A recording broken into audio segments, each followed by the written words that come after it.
Sheesh. What it do, chat? What it do, familia, man? This gonna be a real moment right here. Last day at this spot in Miami. First of all, what a month. Hands down the craziest month of my life. I had no idea what I was getting into.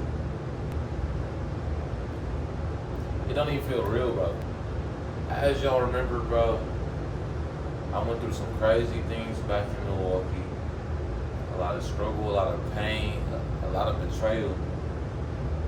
One really big betrayal when I got scammed for that wig. And I made the choice to fully bet on myself. And I told the world, I told the universe that I was gonna get rich by any means necessary. Booked my flight to Miami the same day. It's the same day I had that realization. My bad for not keeping y'all updated, bro. I should have been on my vlog timing, but everything moved so fast and I just was not ready for it, bro. I was not ready. But I really kept that mindset the whole way through. That by any means necessary Batman mindset. B-A-M-N, by any means necessary. Like, as soon as I got here, I was telling my roommates, I gotta do something crazy. I have to do something crazy. I'm gonna go on Fresh and Fit. Y'all told me about the Fresh and Fit. He's on our block every Friday. I'm gonna be on there. I'm gonna go viral on there. I have to do something crazy. I have a time limit. I have to get rich for my mom, myself, and by any means necessary. I stuck to that mindset, and it's been paying off. And it's crazy the situations I done got in, bro. Week 1, bro. Week 1, day 1 was insane. I'm from Milwaukee, the trenches, bro. I grew up in a single mother household. I lived in the hood my whole life. I didn't grow up seeing luxury or any opportunity. I didn't grow up going on vacations. I never left the city. I never left the state. I didn't have rich family. I didn't have rich classmates. I had no idea that stuff was even possible for me to have. I never seen it. It wasn't real to me. Day 1, week 1 in Miami, as soon as I drove in the brick with the skyscrapers, bro, I was in awe. I was in complete awe. I've never seen buildings so tall and so beautiful in my life. And then it's supercars everywhere, Lamborghinis, McLarens. The money is just all around you, and the city gonna let you know that ASAP. And I was immediately inspired. I see 19-year-olds and 40-year-olds in Lamborghinis, and it don't matter the age. I wanted to know, how can I get in one? How can I have one for myself? But one of my favorite car brands is McLarens. I love McLarens, especially when they black, especially when they not black. Day 1, I seen somebody in a jet black, matte black McLaren, super fat. I just walked up to him and asked him, bro, how did you get this, bro? Well, how did you get this? How do you have a McLaren? You're young. He was like 19 years old. How did you get this? He just told me to grind it. I said, bro, can I hop in, bro? I just want to know what it feels like. I really did, bro. I never seen a McLaren in my life, not in real life. And he says, I'll let you do it, but I'm busy right now. Hit me up next week. Take my IG. Has multiple hundreds of thousands of followers.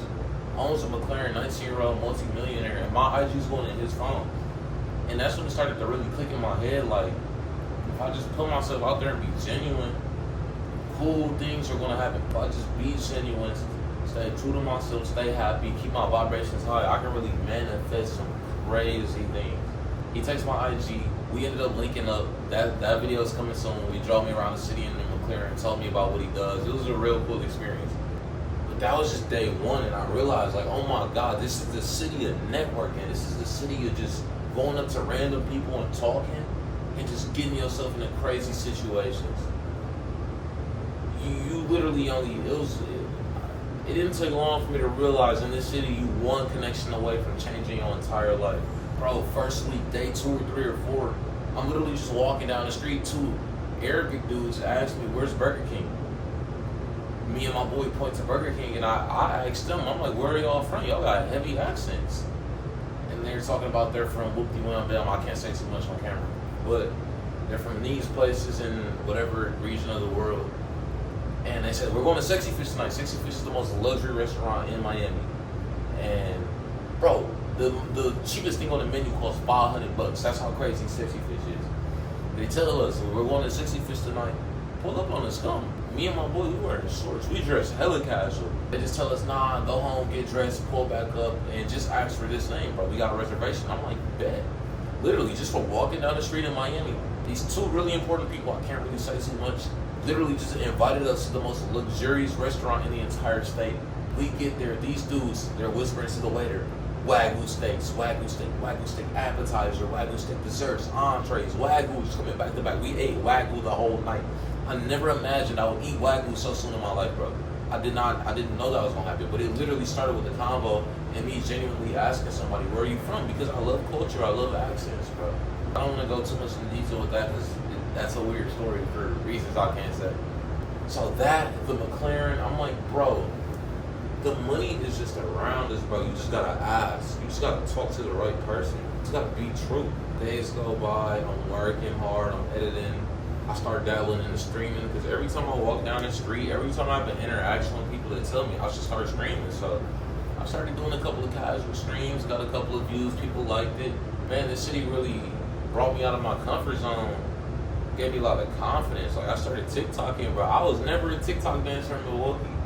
TikTok dancing is so cringe. Doing it in public in front of a bunch of people, asking random girls to do it with you, hella cringe, hella awkward, hella embarrassing. It was something about the air in this city, bro, just made me start doing it. It was always in me. I didn't know that until I came here. I do a couple of my first interviews, and then the Myron Fresh and Fit thing, bro. Apparently he's on our block every Friday. And like I said, when I first touched down in this city, I told everybody I want to do something crazy, bro. If I want to get rich in 2 weeks, 1 month, 6 months, I have to do crazy things. I have to be bold. Folks in them told me Myron was on the block. It was Friday. I'm like, I'm going on there tonight. No preparation. I don't got time to prepare. I don't even know what the debate topics are. I pull up there. The debate topics is women should be in the kitchen. Change my mind. I'm like, bet. Low key. I think a lot of females should be in the kitchen. I'm gonna keep it 100. I think a lot of females flourish in the kitchen. It's a very feminine, like cooking is very feminine, cleaning is very feminine, holding down the kitchen is a very beautiful feminine thing that I think most women flourish in. Obviously, there's gonna be outliers. I didn't even disagree with the guy, but I'm like, I have to do something crazy. So I went up there and I played the craziest devil's advocate the world has ever seen, bro. I debated him on a women topic, basically pointing out the fact that not all women fit into that kitchen category. You gotta acknowledge that. There's a lot of entrepreneur, amazing business owner women that just don't deserve to be in the kitchen all day. And it's just crazy to say that. That was my point. We had a little back and forth. The internet thought I won a debate, bro. 5 million views on Twitter. I debated on another topic, another 5 million views. And the craziest thing is I found out the video was viral. I'm walking through Wynwood, Miami. 2 dudes walk up to me. Hey, aren't you that guy that cooked Myron? I'm like, huh? Yeah. Y'all was there? Thinking they spectated me in person. They're like, no, you're viral on Twitter right now. We saw you. Everybody's saying you cooked Myron. I'm like, what? So I take a picture with him. I vibe with him. It's all on the previous vlog I just dropped. I vibe with him. And I check my Twitter, 3.7 million. I'm like, what the? I've never been that viral in my life. Not even on TikTok. I never got 3.7 million views on me. And that day, I low-key realized I was a little special. Not many people can go on a spontaneous debate platform live in front of millions of watchers, and it was a couple hundred spectators in real life. I was shaking, bro. My heart was beating out my chest. But as soon as I walked up to that microphone, bro, I swear to God, all the nerves went away, and I just got in mode. Not many people can do that, let alone win the debate against 6'6" tall Myron. Tall, menacing, intimidating man, bro. And he's familiar with debate, bro. He come prepared with statistics and everything. Even some of the smartest people I know can't do that. So when that went viral, that low-key made me like realize a talent about myself. That's the thing about Miami. You're gonna end up in weird situations. You're gonna fail, you're gonna be successful, but you're gonna realize what you're good at, because this is the city that appreciates every talent. Being in Milwaukee, I really felt like I was good for nothing. I knew a lot of my skills and strengths, but when you're there for long enough, the city will really just constantly beat you down and make you feel weird, crazy, delusional. Bro, at my job every day, I would talk about how I'm gonna have a Corvette soon. It's not even a crazy supercar. It's not a Lamborghini. It's not a McLaren. It's not a Bugatti. It's not a Koenigsegg. It's a Corvette. I tell them I want a Corvette. I want to be famous. I want to be rich. And then I would get laughed at by everybody. I was known as the dumbest person at my job. Everybody looked at me and talked about me like I was dumb. And that's because, like, Milwaukee's just a city. And most of our hometowns, some of my viewers, familia, our hometowns are places where, like, talents and skills and things that make people unique are not appreciated.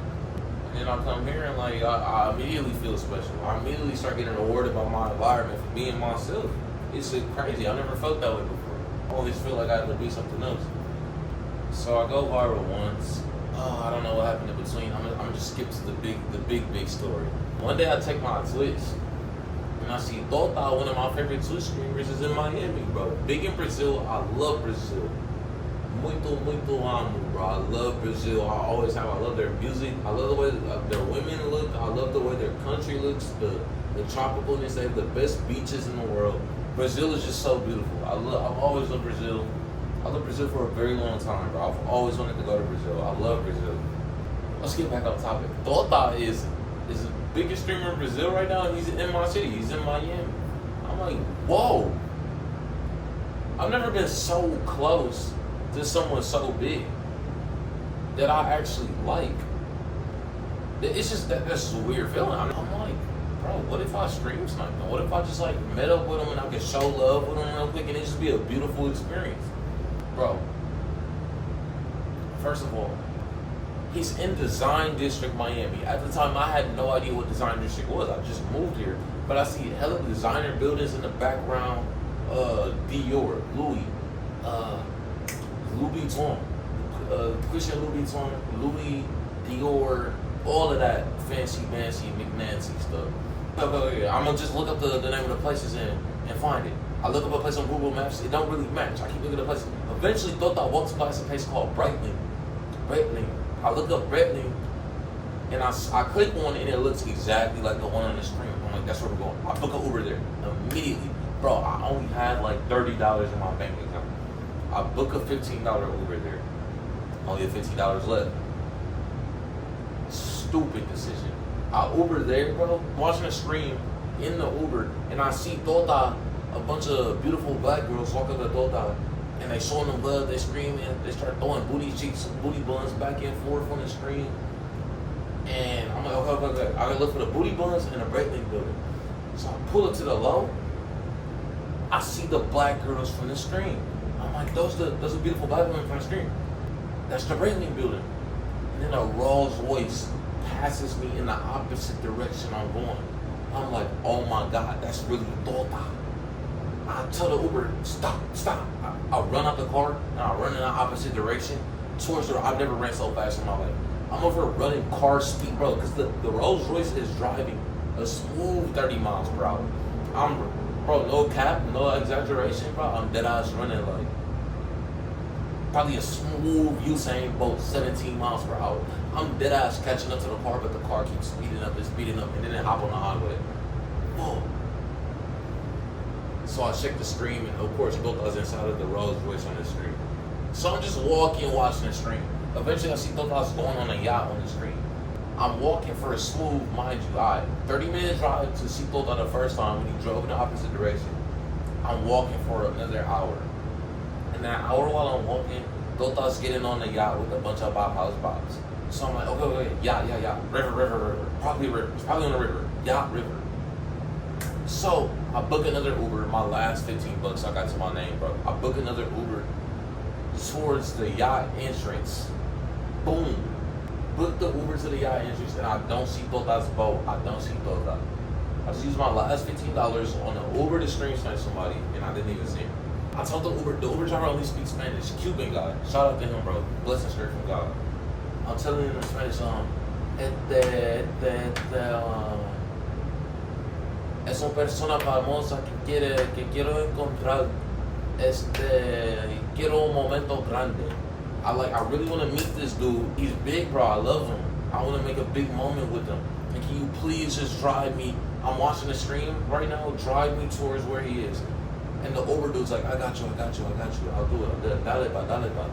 And he keeps telling me to relax. I'm like, thank you, bro, I don't mean to waste your time. Bro, me and the Uber dude was driving for a smooth 2 hours. He already made it to the drop-off location. He wasn't getting paid. Oh my God, I have to thank that man. I'm finna thank that man when I finish recording this video. He's driving for hours, bro. It's hard because I'm over watching the stream, I'm over here using ChatGPT to figure out locations on the screen, using my own brain to figure out locations, looking at the background, looking at the direction of the boat, looking at the color of the buildings and the direction of the boat, and putting it all together to figure out where he's going, what rivers he's on, and where he's going to be in 15 minutes, bro. It's the most brain-tasking activity of my entire life because I don't know the city. And I keep telling Uber dude, like, gracias, bro, thank you, bro. No quiero, I don't know how to speak Spanish, but I keep saying, no quiero robar más de tu tiempo. Like, I don't want to steal more of your time. And he keeps saying, no, don't worry, no te preocupa, however you say it. Don't worry, bro, don't worry. Now, he really wanted to bless me, but at the time in my head, I didn't know that. I really felt like I was wasting his time, messing up his money, but he saw something in me and really just wanted to help me out. So, bro, we're driving back and forth along the river. On this side of the river, that side of the river, checking different spots. He's telling me in Spanish, vete para el otro lado y vas a ver si, I don't know, you're going to see if you see. And then come back to this spot if you don't see him. We do that like 10 times on 10 different spots of the river, but we don't see him. But I start ChatGPT and using my own brain juices, looking at the directions, looking at the buildings, and I figure out he's going east on the river towards the Atlantic Ocean. Okay, so that helps. So I tell him, I'm like, bro, just drive east to the mouth of the river towards Brickell Key, where the ocean touches the river, and then we're going to figure it out from there, bro, because I really don't want to waste more of your time, bro. I really appreciate it. No quiero robar más de tu tiempo. I don't want to take more of your time, bro. So yeah, okay, that's a plan. So we get to the mouth of the river, I check the stream, and Tota's in the middle of the ocean. I'm like, bet, we green, bro, this is the ocean he's in. I tell him, I'm like, bro, gracias mucho, however you say it, gracias, bro. Gracias, bro. I got this, bro. Vamos a tener un momento grande. Voy a tener un momento grande, bro. Thank you, bro. I'm finna have this big moment. I skipped the part. I was on feet for like 6 hours, 7, 8 hours, including 2 hours in an Uber, looking for Tota. I skipped parts I don't remember what. So I'm up to the mouth of the river. And I'm just waiting there for another 2 hours. The sunset is getting dark. And I'm just waiting there because I know Tota's in the ocean. I did some research on the movimentos of the water bus, whatever you call it, the yacht, and the typical movements, and I know that they go east and they go boom, boom, boom, and then they go back into the river and go west. I'm like, I just gotta stake them out right here at the mouth of the river. I stick that shit out for like 2 hours, bro. Checking the screen, look up, check the screen, look up. Long Tota story. Keep checking. Eventually I start seeing them coming back, you know what I'm saying? Like, they start coming back towards the city. I'm like, bet, we green. Check the screen, look up. I'm pacing back and forth, thinking about the perfect spot, like where I can see him at. I choose a spot, check the screen, look up. The same background building behind him inside the boat is the same building straight ahead of me. I'm like, hold on, Tota's boat is dumb nearby. I look up, I see Tota in his boat. I tweet, bro. I tweet, bro. I fuck with Tota, bro. Good energy. I tweet. I scream, Tota! Everybody on the front of the boat, like, they waving back, they're like, hey. And they pointed to the back of the boat. I look at the back of the boat, I say, Tota! And everybody from the front of the boat is yelling at Tota, like, bro, somebody knows you, he's trying to get your attention. Tota sees me, and he waves back. He's like, hey, bro, you the bestie, bro, you the bestie, bro. And I was like, Tota! I was so happy, bro. I was happy as well. Tota! He was like, I see you, bro. You the bestie, bro. I love you, bro. I tell him I love you back, bro. He says, I love you, bro. I said, I love you back, bro. He said, you the bestie, bro. I'm like, you the bestie. And then I hit the dance.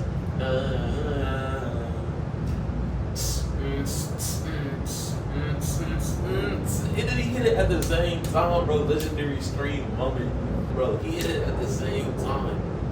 Oh my God. So that was that. That was the first stream tonight. 6 hours walking, 2 hours in an Uber, begging an Uber driver, translating in a language I don't speak, just to wave at one of my favorite influencers. Just to wave at him, and we hit the dance together too, I ain't gonna lie. But just to wave and hit the dance. That's crazy dedication.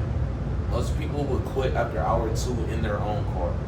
I did 6 hours on foot, 2 hours in an Uber, and I didn't stop. And I got a beautiful moment, but I'll never forget that. I posted on my story, I'm like, manifesting a Tota Collab tomorrow. And I meant what I said. Manifesting a Tota Collab tomorrow. The next day comes. I'm just going about my day. I check Tota's stream every here and there. I see he's here, he's there, he's in the house. I can't really tell where he's at. I'm passively stream sniping. I'm at my boy Russian Mike's house, and I haven't checked for a couple of hours, but some feeling in my body just said, check Twitch. It's like a whisper. It's a feeling. It wasn't even a sound. Check Twitch. I checked Twitch, and this Tota's dude, this Tota kid, bro. This Tota kid is right outside of my house. Bro, I dropped everything, ran through the house, ran to the elevator, and spammed the one button. I'm like, oh my God, he's downstairs, downstairs, downstairs. I didn't say nothing to nobody. They thought the building was finna explode or something. Check the screen, looking up, check the screen, looking up, trying to pinpoint exactly where he is. I know he's close because I know the building colors. And I'm like, oh, he's there. I turn around, look up. I look at my boys, I say, 1 second. Run the Tota. Tota, what's good, bro? You remember me, bro? You remember me? You remember me, bro? I'm like, TikTok, dancing, TikTok, dancing, TikTok. And boom, we hit the dance. Legendary moment. Legendary moment. Me and Tota hit the dance together.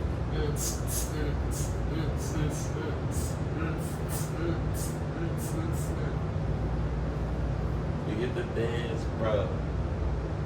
And then I was the first fan to walk up to him that night. But as soon as I walked up, it drew a crowd. It like got exponential real fast. I'm hella like, I see everything. Tota was just eating, chilling. I low-key invaded his piece. And then now everybody else is coming. So I bagged up. I didn't want to be a part of the peace invasion. Like, and then everybody else was like way more invasive than I was. And I felt bad, so I bagged up. I gave Tota his space. One of my boys, Rafa, comes up to Tota and says, hey, bro, come do our pull-up thing. Rafa runs the corner of the block, most Orla and Brickell. W Rafa, W Danny. He has a pull-up bar challenge on the corner. He walks up to Tota. He says, let's do it, let's do it. Tota stands up, hands Vinny. I wasn't even Vinny Jr. yet. He hands me the camera. And he says, you camera oficial. I said, whoa, let's go. Me camera oficial. So I'm recording Tota during the pull-up challenge.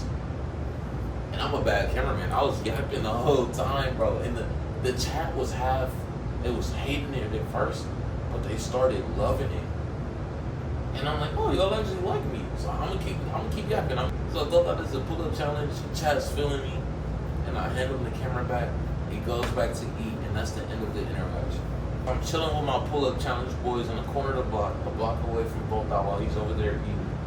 And I keep looking over there every like 5-10 minutes.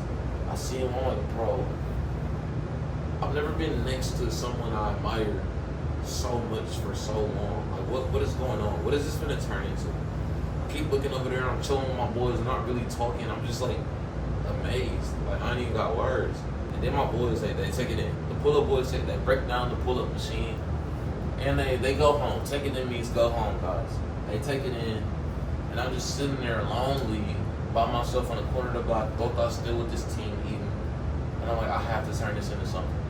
I walk back over there and I talk to his manager. I'm like, bro, tell Tota, translate for me. He needs a cameraman. The biggest streamer in Brazil, he's out here selfie sticking and doing his stream.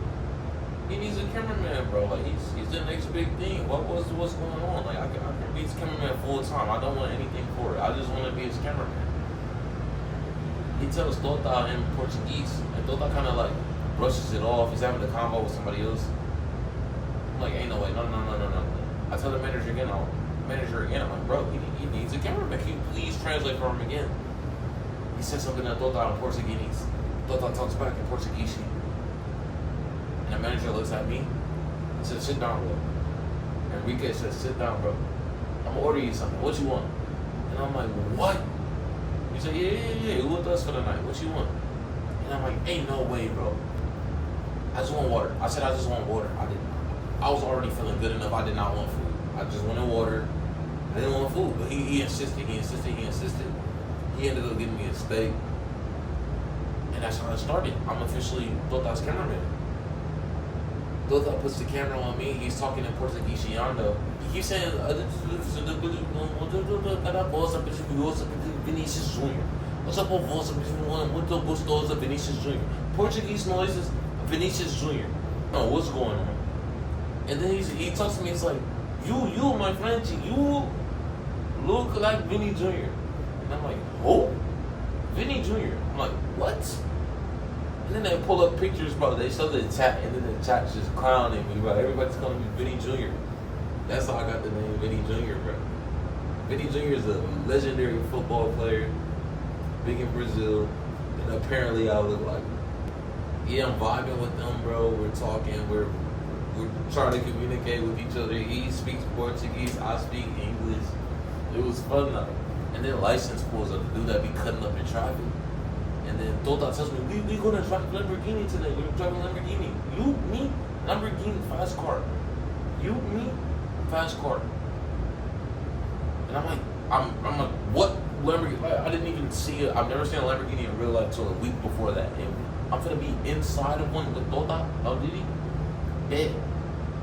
It was on the stream. We vibe with license. I vibe with Tota the whole day. I'm the cameraman, bro. Beautiful moments. We sing in Portuguese together. They drop me off. And Enrique tells me, same thing tomorrow. I send you location. Same thing tomorrow. And it click in my head, like, I'm really cameraman. I'm excited as fuck, but I can barely sleep. I wake up the next day, Portuguese, and they send me the address to where they're staying. I meet up with Enrique, and Enrique tells me, you know who you're gonna meet today? I say, who? He says, Adin Ross. I'm like, what the? Bro. Oh my gosh, bro. Adin Ross? It's like the most legendary streamer of all time. No disrespect to Kai and Speed. They up there right tied up with him. Adin Ross is one of the most legendary streamers of all time. Like, as a Gen Z kid, bro, middle school, high school, we was watching Adin every day. Bro, I was jumping and doing jumping jacks and backflips, bro. You could ask Enrique. I was tweaking on. Ain't no way. I just met Tota, became his cameraman. I'm gonna go to his house, and now I'm gonna meet Adin Ross. Sum up the story, bro. I meet Adin Ross that day. We go karting. We go to the studio. It was a complete vibe. And that was my last day with Tota. I said goodbye to him, bro. Goodbye videos on my channel. It's on my TikTok and Instagram too. That was a beautiful moment. And then that's when he went to London to meet Drake. Long story short, I literally just asked him if he needed a cameraman. Twice. I had to overcome a soft objection. And it led to me meeting Adin Ross. And this is the city, bro, where if you outgoing and you passionate enough, you will get rewarded for it. If you got that dog in you, you will get rewarded for it. If you good with the camera, you'll get rewarded for it. Look what happened in 1 week. That's pretty much my Miami trip.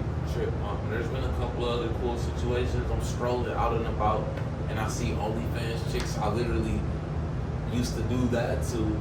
I'm like, oh my God, you look familiar. Who are you? Oh, it's her. Let's do a TikTok. We do a TikTok together. Like, it's crazy, bro. The city's crazy.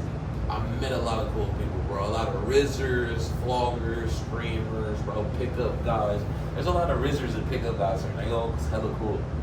Vloggers, streamers, e-com guys, course sellers. They're all cool and making hella money, bro. Stop hating on the course sellers and the gurus. They're cool, bro. Man, shout out to my homies that let me stay here. That's been the craziest 4 weeks of my entire life, hands down. The most beautiful, amazing 4 weeks of my entire life. I realized so much. I realized the power of my manifestations, the power of my high vibrations, the power of being true to yourself and passionate and not being a cloud chaser and just being genuine and showing people love and how much it'll do for you when you just put your ego to the side and show love. Just realizing my superpowers, bro. And coming here made me feel invincible. I don't know how I survived out here 4 weeks with absolutely no money. Actually, shout out to my friends and my family, bro. My homies and my family. They were key pieces in me surviving out here. But I was still in a tough situation, a dumb high-risk situation, if I were to admit. And I survived out here purely off of faith and high vibrations. I do feel invincible. No one's invincible, except God. I know I'm not actually invincible. My faith has been restored out here. Like, I got hella faith in myself. I know I was destined to help a lot of people out, to do great things and to spread a lot of love and spread my blessings that I accumulated. I know that was my job on purpose. I just want to help people who've been through the things that I've been through. People who've been poor as me, as insecure as me, who felt ugly, who felt as down as me, depressed as me. I want to help those people. I see myself in every sad person. I know that's my purpose, and I realize my purpose. I realize my talents, my skills. I'm controlling my lust, and I know with this faith and these vibrations, I'm going to get rich by any means necessary. It's going to happen. I dropped a video and I said 6 months. My life has already changed in 1 month. I have 5 more to fulfill that promise. I don't even need all 5. I don't. I know I don't. I love Miami, bro. I'm never leaving Miami. It's my new home. A lot of realizations, crazy, spontaneous experiences, beautiful, amazing people. I love it here, bro. I haven't stressed once. This is the poorest I've ever been, the least money I've ever had, and I haven't stressed once. I love Miami. I love Miami. I love my friends. I love my family. I've gotten so much support from my hometown and my day ones, and even my day 2, 3s, and 4s, bro. My new friends. They've been showing me so much love. It's like it's like everybody's just randomly started seeing something. And I don't think it's a coincidence because something clicked in my head. I realized who I was for and what I was meant for when I got scanned for that card. And I think when I realized that, it started moving in that body. People see it. It's hard to miss. I only take 1% of the credit, bro. 99% go to my family, my friends, the universe, and God, bro. Set me play. But I'm invincible now, bro. It's all faith. I just know I'm gonna be up. Keep putting my foot in the right doors. Keep working hard. I haven't slowed down with the work, bro. Lots of stressful work. Not actually stressing, but stressful, overwhelming work. I'm a hard worker still, even though I know I'm gonna be good no matter what. I've been putting work in. So, bro, crazy things are gonna happen, y'all. Matter of fact, let me make a promise to my future self. Future Alessandro Misael. Keep working hard, bro. I'm proud of you, bro. You did keep working hard. Look at you now, bro. Barely in your 20s, Lamborghini, Ferrari, Bugatti, high-rise penthouse, beautiful women all around you, a retired mom, a retired family. You know, you done gave it back times 10 to everybody that helped you, everybody that helped you come up along the way. You feed the homeless, you help everybody that needs help. You make people smile that haven't smiled in a long time. And you just out here doing amazing, great things, making the world a happier place, bro. Shout out the future Alessandro Misael. You going crazy, bro. Proud of you, bro. Yeah, bro, we turned up. Miami's the move, bro. I ain't never going back home. Love Miami. Familia, I love you all. Muito te amo, muito obrigado, muchas gracias, grazie mille, everything, bro. Bro, I'm finna take over the world, man. From Section 8 to Floor 58, bro. From one of the worst situations you could possibly be born in the United States to the top. I'm finna help out so many people. That is the motivation for my grind. I'm finna help people, bro. I've been through too much, and I see what I've been through in other people. Sometimes I see it worse. There's been a lot of hellish, messed up parts of my life. Thank God I had the strength to overcome it. Some people don't. Some people's circumstances are so bad where they got 10 times the strength as me, but it's still ain't enough. Those are the people I'm gonna help. I I know the people need a lot and the people need a little bit. I'm just gonna help. Can't wait to help. That's all I want to do. I just want to help. That's why I'm getting rich. I want to help my mom. I want to help the world. That's it, y'all. Little Miami recap. Beautiful experience. I love it here. And I love y'all. Thank you. Obrigado.